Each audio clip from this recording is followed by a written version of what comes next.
प्रिय विद्यार्थियों, आज हम कक्षा 9 में के संस्कृत खंड में पढ़ेंगे सुभाषितानी। यदि इसमें संदर्भ लिखने को आता है तो लिखेंगे कि प्रस्तुत श्लोक हमारी पाठ्य पुस्तक के सुभाषितानी नामक पाठ से उद्धृत है या अवतरित है, और इसमें रचयिता चूँकि होते नहीं हैं इसलिए इतना ही लिखेंगे। अब इसमें हम प्रथम श्लोक का अर्थ आपको समझाते हैं। बरमेको गुणी पुत्रो नचा मूर्ख सतैरपि। बरम धन एकः, बरमेको एक श्रेष्ठ, गुणी गुणवान, पुत्र नचा नहीं, और मूर्ख सतैरपि मूर्ख सतई है, सतई है सैकड़ों, भी अपि भी एक गुणवान पुत्र सैकड़ों मूर्ख पुत्रों की अपेक्षा श्रेष्ठ है। एकश्चंद्र तमोहंति, एक चंद्रमा अंधकार को हरता है, दूर करता है। नचा तारा गणैरपि, जबकि तारों के समूह अंधकार को दूर नहीं कर पाते। तो अब इसका भावार्थ क्या लिखेंगे? भावार्थ लिखेंगे कि सैकड़ों मूर्ख पुत्रों की अपेक्षा एक गुणवान पुत्र अच्छा है। जिस प्रकार तारों के समूह मिलकर भी अंधकार को दूर नहीं कर पाते, अकेला एक चंद्रमा अंधकार को दूर कर देता है। दूसरा श्लोक, मनीषिणः सन्ति न ते हितैषिणः। मनीषिणः विद्वान, सन्ति हैं, जो विद्वान हैं वे हितैषी नहीं हैं। ते यहाँ बहुवचन है, वे हितैषी नहीं हैं। हितैषिणः सन्ति न ते मनीषिणः, जो हितैषी हैं वे विद्वान नहीं हैं। सुहच्च विद्वानमपि दुर्लभो नृणाम। दुर्लभो नृणाम, मनुष्यों में दुर्लभ हैं। विद्वानम अपि, विद्वान भी, और सुहृद अच्छे हृदय वाले, ऐसे लोग मनुष्यों में दुर्लभ हैं।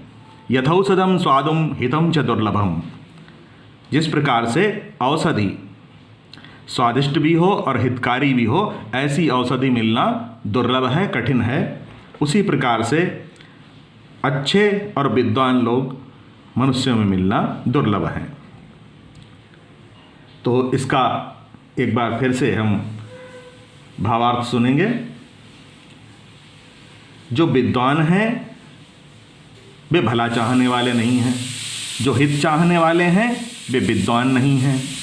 जो विद्वान भी हों और हितैषी भी हों, ऐसा व्यक्ति मनुष्यों में उसी प्रकार से दुर्लभ है जिस प्रकार से स्वादिष्ट और हितकारी औषधि दुर्लभ होती है। तीसरा श्लोक, चक्षुषः मनसा वाचा कर्मणः च चतुर्विधम्।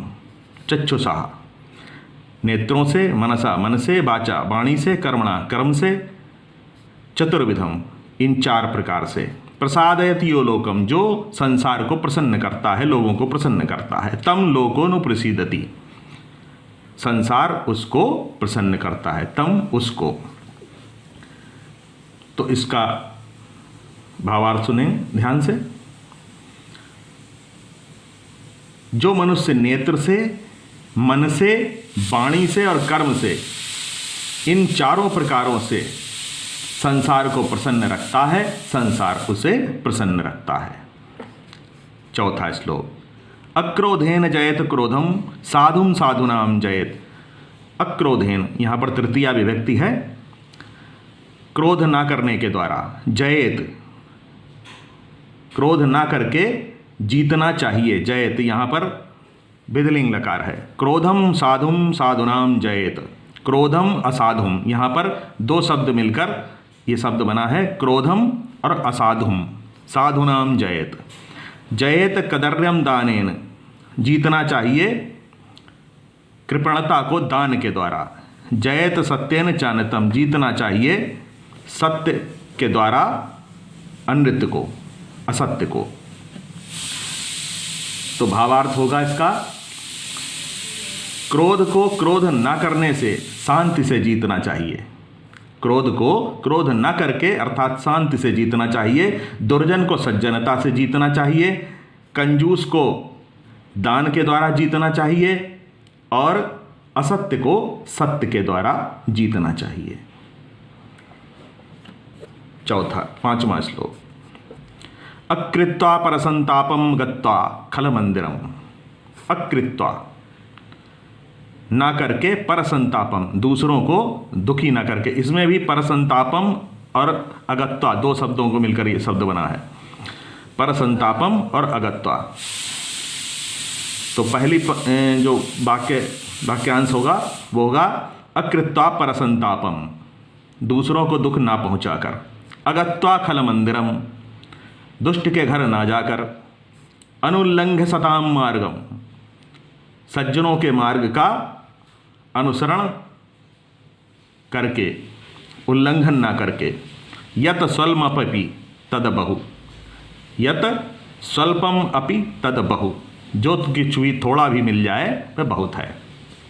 तो दूसरों को दुख ना पहुंचाकर, दुष्ट के घर ना जाकर, सज्जनों के मार्ग का उल्लंघन ना करके, अर्थात अच्छे आचरण को अपनाकर जो कुछ थोड़ा भी मिल जाए वह पर्याप्त है।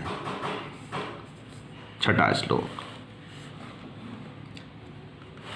सत्याधारस्तपस्तैलम दयावर्ति ही क्षमा शिखा। सत्य जिसका आधार है, तप जिसका तेल है, दया जिसकी बत्ती है, क्षमा जिसकी शिखा अर्थात लौ है। अंधकारे प्रवेष्टव्य, अंधकार में प्रवेश करते समय दीपो यत्नेन बारतम, ऐसे दीपक को यत्नपूर्वक जलाना चाहिए। अब इसका भावार्थ क्या होगा? सत्य के आधार वाले, तप रूपी तेल वाले, दया रूपी बत्ती वाले और क्षमा रूपी लौ वाले दीपक को अज्ञान के अंधकार में प्रवेश करते समय, क्योंकि ये जो सद्गुणों से बना दीपक है ये अज्ञान के अंधकार को दूर करेगा।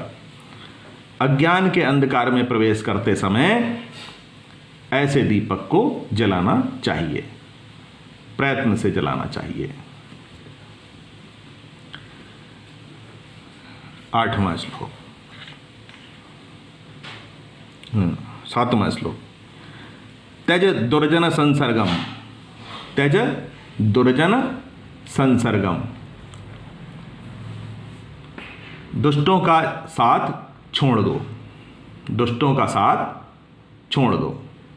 भज साधुम समागमम, साधुओं की संगति करो।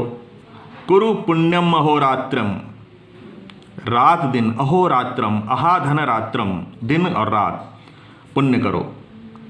स्मर नित्यम अनित्यम अनित्यताम, नित्यम अनित्यताम, और स्मरण करो नित्य ईश्वर का। दुष्टों का संग छोड़ दो, साधुओं की संगति करो, दिन रात पुण्य के कार्य करो और ईश्वर का स्मरण करो। ये इसका भावार्थ हुआ। 8वां श्लोक, मनसि वचसि काये पुण्य पीयूष पूर्ण। मनसि, मन, वाणी और शरीर में, मन, वाणी और काय, शरीर में पुण्य पीयूष पूर्णा, पुण्य रूपी अमृत से भरे हुए। यहां पर ये शब्द के आगे ये डैश देख रहे हैं, तो यहां पर ये विसर्ग होगी और विसर्ग का ये सा, ये जब ये दोनों शब्द मिलाए जाएंगे तो इस संधि के रूप में यहां पर ये विसर्ग का सा दिखाया गया है। शब्द है त्रिभुवनम उपकार श्रेणी भी, त्रिभुवनम उपकार श्रेणी भी। तीनों लोकों में विभिन्न प्रकार के परोपकारों के द्वारा तीनों लोकों को प्रसन्न करने वाले, प्रीणयंतः प्रसन्न करने वाले। परगुण परमाणुन पर्वतीकृत, दूसरों के परमाणु जैसे बहुत छोटे गुणों को भी पर्वत के समान बड़ा देखकर नित्यम निज हृदय विकसंतः, अपने हृदय में प्रसन्न रहने वाले। संति, संतः कियंतः, कितने हैं, संत कितने हैं, अर्थात बिरले ही हैं, बहुत कम हैं। तो एक बार फिर से इसका अर्थ देखेंगे। मन, वाणी और शरीर में पुण्य रूपी अमृत से भरे हुए, विभिन्न प्रकार के परोपकारों के द्वारा तीनों लोकों को प्रसन्न करने वाले, दूसरों के परमाणु जैसे बहुत छोटे गुणों को भी पर्वत के समान बड़ा देखकर अपने हृदय में सदा प्रसन्न रहने वाले सज्जन इस संसार में कितने हैं, अर्थात बिरले ही हैं, बहुत कम हैं। तो इस प्रकार से आपने इन 8 श्लोकों का अर्थ जाना। आज के लिए इतना ही।